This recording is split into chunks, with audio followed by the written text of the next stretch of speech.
Go back in time to the 1840s, before there was a Birmingham. Arlington was the county seat of Jefferson County where legal business took place, and it was on the Tuscaloosa Road, which led straight to the then capital of Alabama, Tuscaloosa. There were no paved roads. Horses, wagons, and walking transported one around.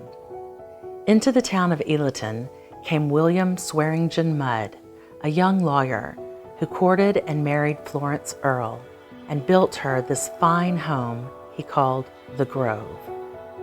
Here it is, a 19th century Greek Revival white clapboard house with 4 rooms over 4 rooms. It is a Greek Revival design because of balance and symmetry.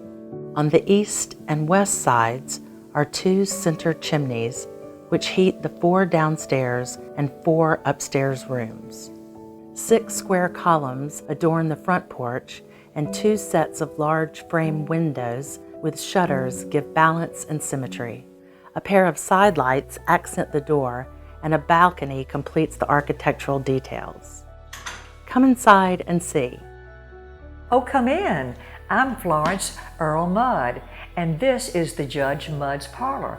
Isn't he handsome? You know, he gave me the house as a wedding gift, and I treasure this room particularly because it's his study. His law books are here where he spends so much time looking at the law, reading the law, and he takes it with him, not only in his office in Arlington in town, but also he gets in that carriage with his portable secretary desk that he writes his answers to the law, questions that he will deal with, and he rides out to South Alabama, taking the law with him to people who need solution to the issues that they're struggling with. He's a circuit court judge as well as a local judge in Arlington. Well, he built this house so it would last for, I guess, forever. And he told me how he did it. He used these heart of pine logs that were cut and hewn to fit as an underpinning of the house, and they were raised up on stones that kept the wet, damp soil from getting into the wood and the termites, and so it tends to last forever, I would think.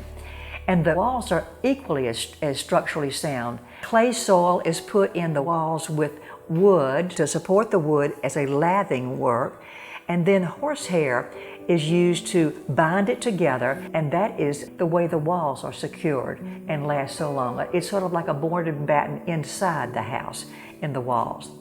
Well, it's a lovely home, and we raised 10 children here, but there was a time it was not so lovely.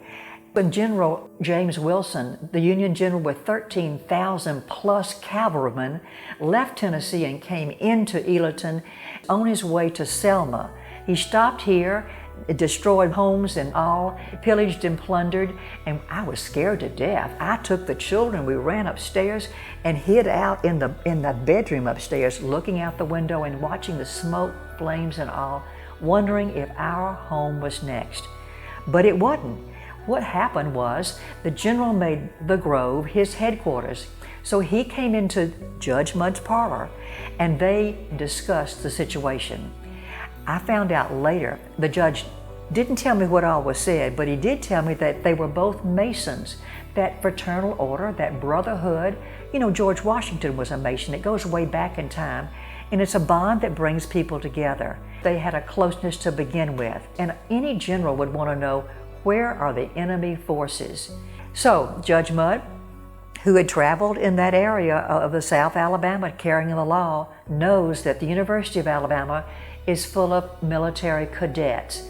And so Wilson divides his army, sending Croxton's troops to Tuscaloosa, where there is a skirmish. The University of Alabama is then burned, William Gorgas's home and the president's mansion and some other structures remain, but the majority of the university was destroyed. Meanwhile, Wilson goes on to Selma, confronts General Nathan Bedford Forrest. There's another skirmish. Wilson comes right into Selma and burns it and destroys the munition works. Well, we survived, and I'm so glad, because this home is used for wonderful things like my oldest daughter's wedding after the war. Harriet was a name for my mother, and she is one of 10 children. Our 2 younger sons were too young to fight in the war, and my husband was too old to fight. You know, he was not a secessionist. He did not believe in the Civil War at all. He's a man with the law. And we've got pigs and chickens and cows and things and vegetables out there to feed the hungry. Well, I've got to go check on some things now, but I'm so glad you came, and come again anytime. I love seeing you. Acknowledgement is given to those enslaved Africans who during 1842 labored with William S. Mudd in the building of what we now know as Arlington. The 1860 federal census shows that Mudd owned 14 slaves who lived and worked on the property. As other plantations in the South, the labor force was broken down into house and field slaves. The house slaves managed the operation of the house, cleaned, cooked, and took care of the plantation owner's family. The field slaves' duties consisted of clearing the land, splitting rails, taking care of the livestock, planting and harvesting food. The duties listed are by no means all-inclusive. This is a sampling of the enslaved Africans' duties and work. Their work conditions can best be described as slave labor.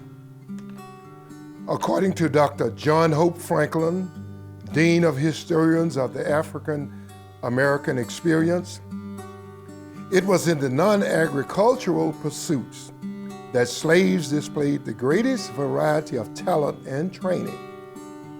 Many plantations had skilled carpenters, mechanics, brick and stone masons.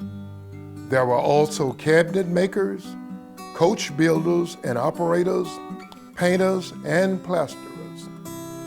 Some of the 14 slaves living on the Mudd plantation possessed more than one of these skills. The 1860 record is silent on the names of the 14 slaves owned by William S. Mudd. Only their age, sex, race, and home location is listed.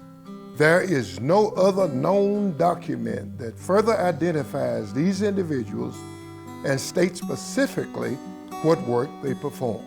However, we do know they existed in an era of slavery. We acknowledge the importance of their lives and contributions.